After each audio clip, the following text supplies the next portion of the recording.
Hey guys, if you're watching this video, it's most likely because in Mr. Brown's English class, you have been assigned to perform a reading minute. And we might do reading minutes for books that we are reading independently, or they might be for books that we're reading together as a class. So that might vary what a reading minute looks like or what the actual assignment itself is. But at any rate, if we're doing reading minutes, there's always a pretty much similar purpose. And that purpose is I want you guys to become good critical readers and find, important moments in books to share about. I think it's really important to share about what we're reading and to talk about what we're reading, especially when you come across a moment that is striking. It might be a big moment in the plot. It might reveal something about a character. Maybe you find an instant that you think is just beautiful writing, and so on. It's important to talk about what we're reading. That's sort of at times, the reason why we read is to either gain knowledge or to be entertained, and you learn even more when you share about it. The other purpose is just practicing public speaking. So it's a great opportunity to practice talking, because that is obviously an important human skill, and definitely an important English class skill as well. So let's talk about what actually happens with reading minutes. It's called a reading minute because either it could be a minute-long presentation, or in other cases it might be that what you're sharing is roughly a minute's worth of text. I'll always specify which interpretation we're going with the reading minute. Sometimes I might want it more short and sweet. At other points, I might ask you to actually read a minute worth of text, meaning it might be a page or an extended paragraph. So basically, of course, as I already said, the goal is to find something noteworthy of sharing, but there's definitely a organization that you want to follow when you're sharing a quote. So if you found a quote that is important, context, context, context. You always want to give background details, before just randomly reading a quote. The same would be, in your own writing. You don't, when including quotations within your writing, you should be on the same page with your audience, which in that case would be a reader. When you're verbally sharing a reading minute, you want to make sure that your audience, your listener, is on the same page. So, for example, if you're doing a reading minute about a book that the whole class is reading, you might not need to give as much context about who the author is and what the book's about, because your classmates probably know that already. But if it's an independent reading book, you should be talking about who the author is. Maybe tell us a tiny bit about them and what the book is that they wrote, and if you know why they wrote it, why, and give us a quick maybe plot synopsis, so that by the time you share a quotation, it doesn't feel random to us, and it makes sense. So context is always important, and again, that's like the background details and the sort of surrounding relevant details about your book. And then once you've given enough context, you can lead into the moment where you actually share your quote. And obviously, when you're sharing your quote, it's important to make sure that you're speaking loud enough so your audience can hear you. You have good pacing, and you're not just trying to zip through it. I would read to the punctuation. Like if there's a period, pause. If there's a comma, pause and then continue, and have the inflection in your voice indicate that you're still continuing with that previous thought or sentence. And finally, when you're done sharing the quote, it's always good to not just end awkwardly. You want to have a conclusion per se, I like to think of it as like the bow on the present. It's jarring if you just stop talking. So you want to make sure that you explain your quote if there's anything worthy of explaining. You can analyze certain things, or in general, justify the importance of it. So after reading a quote could be a good moment to explain, like, again, why it stuck out to you, or to add some commentary. And obviously you want to just end on some note that indicates I'm done. And finally, when you're sharing some presentation skills to basically work on, or as I'm labeling this, intrinsic ethos, that is a speaker's ability to sound confident and like somebody we should trust because of their confidence, basically. So these presentation skills, make sure you have eye contact. If you're in the room with people, be sure to look at them at some points. That helps us just connect. If you're doing something via the computer, look at that, the camera lens, because sometimes you might tend to look at the screen. So try your best to look at the actual camera, so that way when people are watching you, they're seeing your eyes. Of course, sometimes you'll be reading the book, so you're not always there, but when you look down, look up there. Have good volume, so obviously you need to be heard, and good pace. If you're too slow, it might be a little jarring, but even worse is probably really quick. That makes people sound either nervous, or it might sound that, it might just be a little too chaotic to follow. So a good speaking pace is always important. Have your pauses in there. And finally, having good confidence and having good information is important too. Look, for example, I'm reading off of text on a slideshow, but I'm offering a lot of insights outside of just what is here.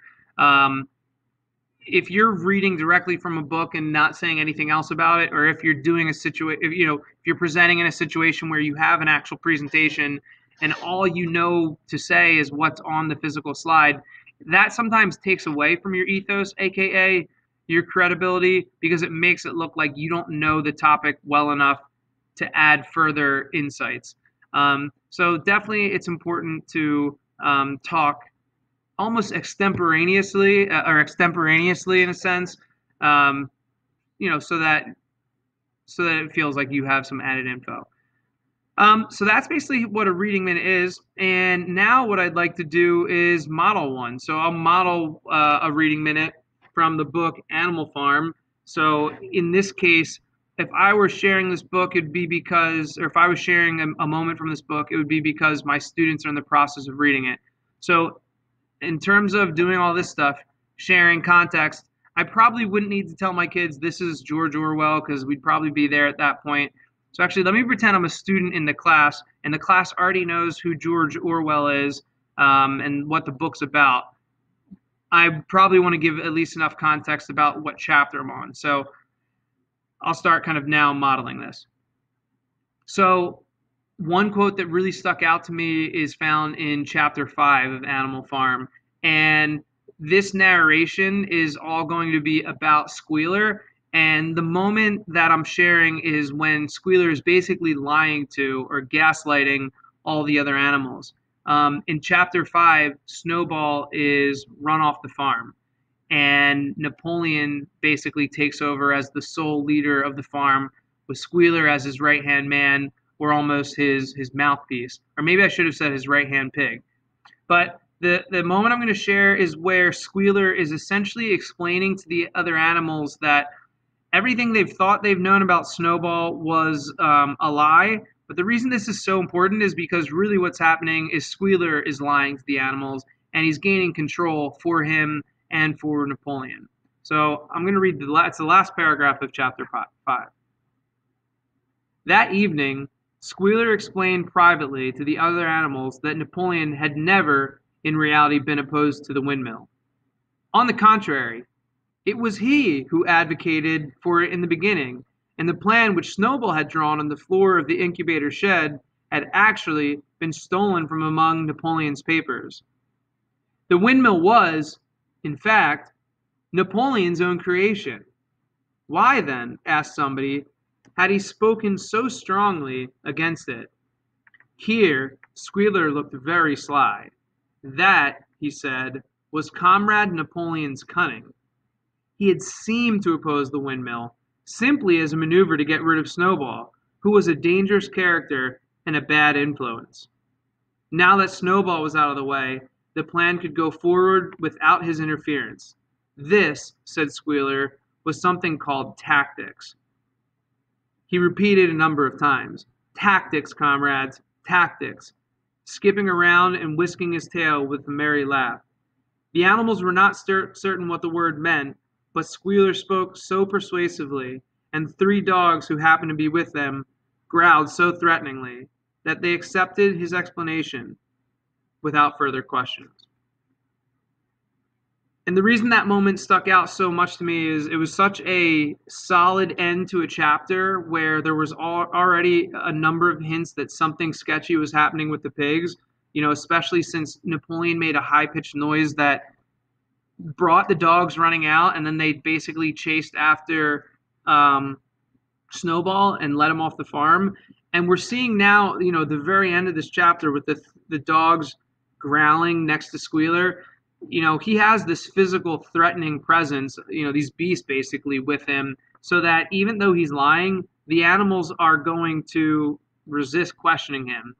And he's also, we see that he has this persuasive way about him, whisking his tail and just repeating words that are almost a higher level of vocabulary than what the other animals know or understand.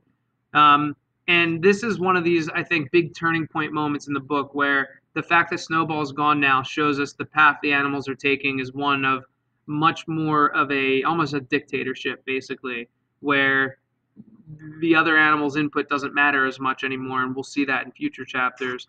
But also, everything that Squealer is saying here is a total lie. Napoleon wasn't for the windmill. He peed on the plans for the windmill. And so them just saying that, the plans were stolen by Snowball, it's basically Squealer's preying on a vulnerable, if not dumber population, and they meaning Napoleon and Squealer, they're kind of able to get away with this because the animals aren't questioning, and they're almost just buying in that there's good faith on the other end, but there's not, and this is a big moment where we're starting to see some gaslighting. So that's that. That's my example of a reading minute. I'm sure you guys could do just as good, if not a better job. The key is not about being the world's best public speaker, doing things like, so insane. You can keep it sort of, casual, or keep it sort of conversational. I think what's nice about reading minutes is it's not a formal presentation, but there's still skills and things that we can do that make it engaging and make it meaningful. So thank you for watching, and good luck making a reading minute.